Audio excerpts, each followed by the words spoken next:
ગુજરાત માધ્યમિક અને ઉચ્ચતર માધ્યમિક શિક્ષણ બોર્ડ ધોરણ 10 સામાજિક વિજ્ઞાન પાઠ 12 ભારત ખનિજ અને શક્તિના સંસાધનો મુદ્દો લોખંડ।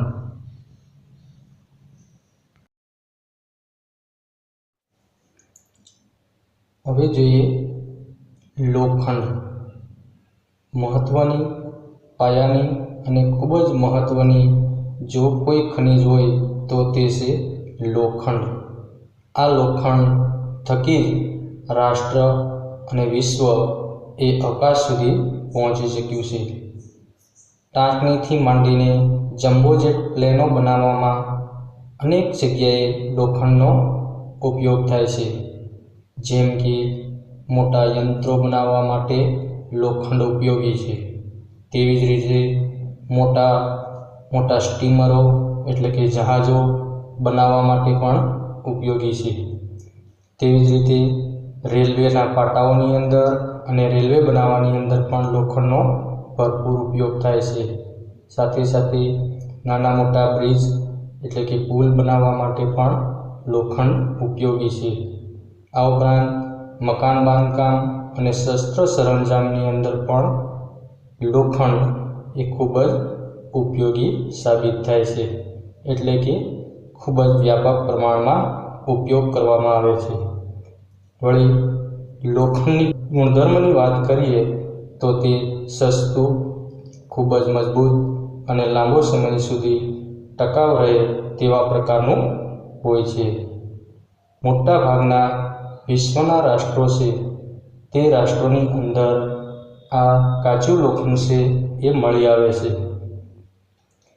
કાચું લોખંડ છે તે અન્ય ધાતુ સાથે મિશ્ર કરી અથવા ભળી જવાનો ગુણ ધરાવતું હોય તેમાંથી વિવિધ પ્રકારના સાધનો બનાવવામાં આવે છે। પૃથ્વીના પેટાળમાંથી કાચું લોખંડ અશુદ્ધ સ્વરૂપમાં મળે છે। આ કાચી ધાતુને શુદ્ધ કરી તેની અંદર કોક અને ચૂનાનું મિશ્રણ કરી ભઠ્ઠીની અંદર એને ગરમ કરવામાં આવે છે અને ત્યારબાદ ગાળવામાં આવે છે।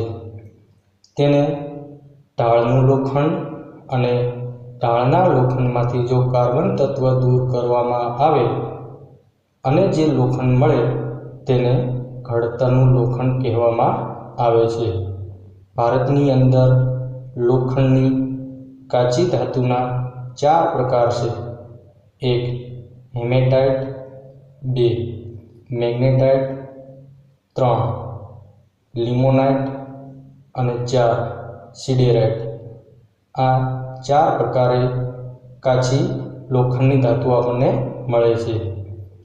ભારતની અંદર સૌથી વધુમાં વધુ લોખંડ એ કર્ણાટક રાજ્યમાંથી મળી આવે છે।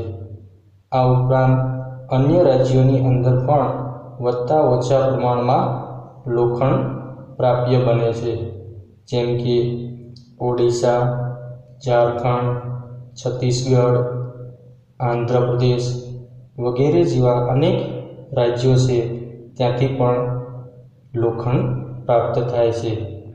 આ ઉપરાંત અન્ય કેટલાક ક્ષેત્રોની અંદર કે પ્રદેશોની અંદર લોખંડ મળી આવે છે, જેમાં ગોવા, રાજસ્થાન, તમિલનાડુ, મહારાષ્ટ્ર, મધ્યપ્રદેશ, કેરળ, ઉત્તર પ્રદેશ અને અસમ જેવા અનેક રાજ્યોમાંથી વધતા ઓછા પ્રમાણમાં લોખંડ મળી આવે છે।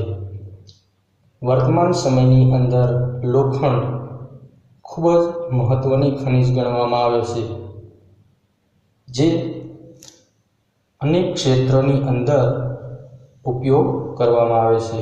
લોખંડ છે તે આધુનિક સમયમાં રાષ્ટ્રના વિકાસ માટે પારાશીશી સમાન ગણી શકાય, એટલે કે આધુનિક વિશ્વના ઔદ્યોગિક વિકાસના પાયા સ્વરૂપ લોખંડને ગણાવી શકાય।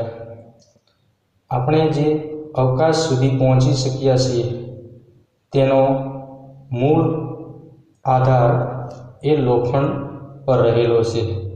આ ઉપરાંત પરિવહનના માધ્યમો હોય કે બાંધકામ ક્ષેત્રના કોઈ પણ માધ્યમો હોય કે અન્ય કોઈ પણ ક્ષેત્ર હોય ત્યાં વધતા ઓછા પ્રમાણની અંદર લોખંડ એ ઉપયોગ કરીએ છીએ અને તેથી જ કહી શકાય લોખંડ અનિવાર્ય અને મહત્ત્વનું ખનિજ છે.